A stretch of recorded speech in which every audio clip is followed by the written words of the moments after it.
আগামী 26শে এপ্রিল রায়গঞ্জ লোকসভা কেন্দ্রে অনুষ্ঠিত হবে নির্বাচন। সেই অনুযায়ী বাড়ছে প্রচারের ঝাঁজ। তারই অঙ্গ হিসেবে রবিবার সন্ধ্যায় রায়গঞ্জের 3 নম্বর ওয়ার্ডে প্রচারে নামলো পশ্চিমবঙ্গ তৃণমূল প্রাথমিক শিক্ষক সংগঠন।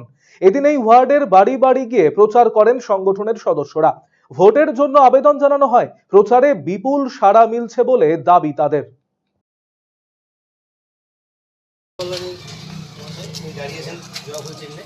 অবশ্যই তাকে ভোটটা দিয়ে এই যে এটা হচ্ছে দিদি শুভেচ্ছা লক্ষ্মী ভান্ডারের নববর্ষের শুভেচ্ছা।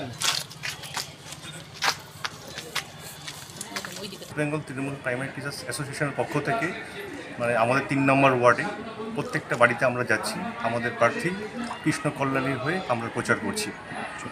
কেমন আশা করছেন এবার?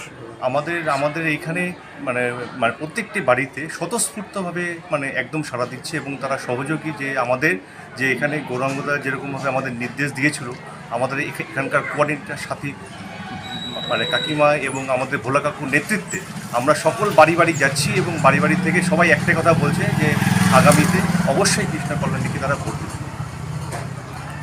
কি দিচ্ছেন বাড়ি বাড়ি গিয়ে? আমরা এখান থেকে আমাদের প্রত্যেকটা বাড়িতে লিফলেট দেওয়া হচ্ছে। আমাদের গৌরাঙ্গদা যেইভাবে আমাদের নির্দেশ দিয়েছে সেই লিফলেটগুলো আছে, কি আমরা পাচ্ছি এবং আমাদের লক্ষ্মী ভান্ডার থেকে শুরু করে সমস্ত জিনিসগুলো, শুভেচ্ছা বার্তা থেকে শুরু করে এবং একটি স্টিকারও দেওয়া হচ্ছে প্রত্যেকটা বাড়িতে।